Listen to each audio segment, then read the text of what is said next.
panghiyaw sa mga sinapian. Shout out sa channel ni Child of God. Maraming salamat. Subscribe kayo dyan.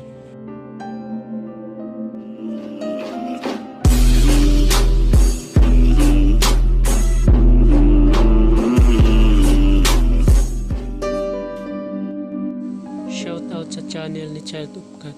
Subscribe kayo dyan.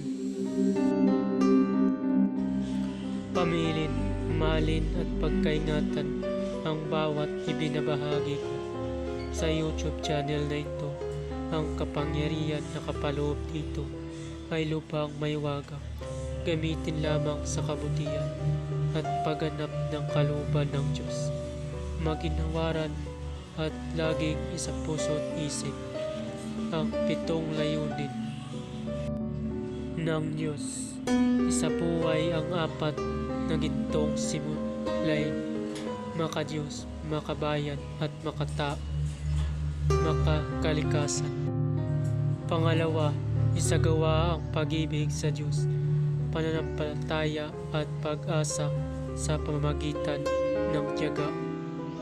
Pangatlo, isakatuparan ang kabutihan, katuwiran, kalinisan, katotohanan, kadalisayan, kaliwanagan at kababaan ng kalooban. Pangapat, ipalaganap ang pagkakaisa, pagmamahalan, pagtulong sa kapwa, pagmimisyon, paglilinis ng sarili at pagbabago na paunlad.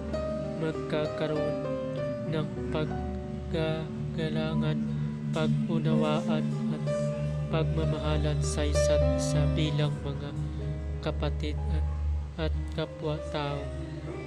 Maging dakila sa isip, sa salita at gawa para sa Diyos, sa bayan at tao.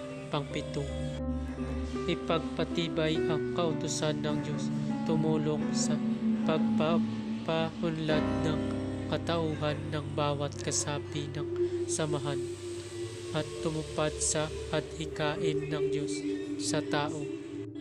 Sa pamamagitan ng pagsunod sa mga layuning ito, ang isang naghahanap sa Diyos ay makakasumpong sa Kanya at hindi pagkakaitan ng Kanyang liwanag. Pamamaraan, ang paggamit ng orasyong ito ay kailangan mataas ang iyong kalaman pagdating sa spiritual dahil isang mataas na uri ang orasyon ito, kaya kailangan i-active mo muna ng 49 days at idugtong sa iyong debosyon. Dasalin araw-araw na walang patlang. Pag nagawa mo yan, maaari mo na magamit ang orasyong ito. Para saan nga ba?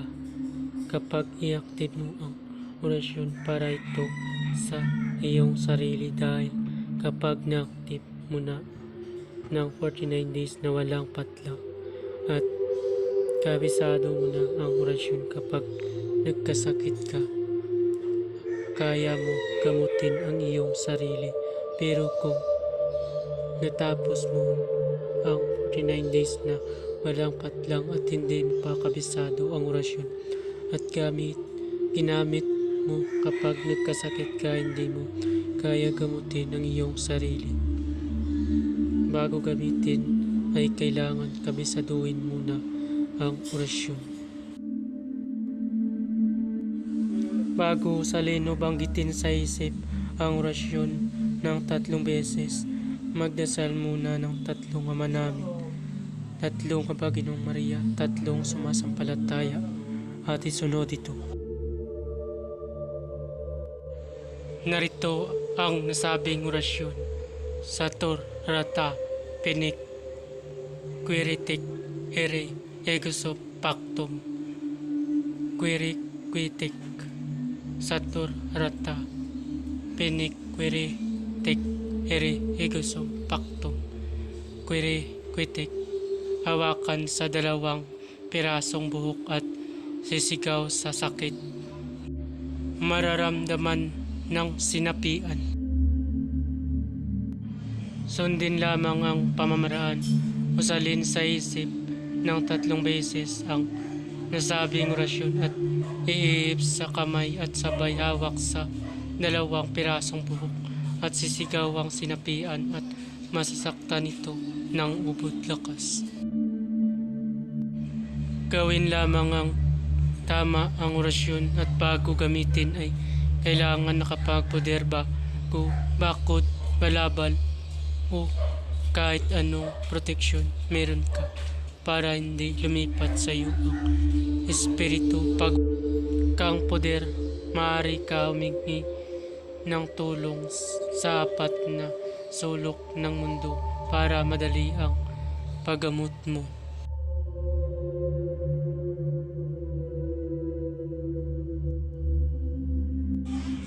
Babala ang lahat ng mga orasyon na iyong mababasa dito ay lubhang makapangyarihan. Gamitin lamang sa mabuti. Ipinabahagi ko ang mga orasyon na ito para katulong at hindi para makapanakit ng sinuman. Ang sinuman na gamitin ito sa masama ay magkakamit ng walang hanggang paghihirap habang buhay hanggang kamatayan. Maraming salamat.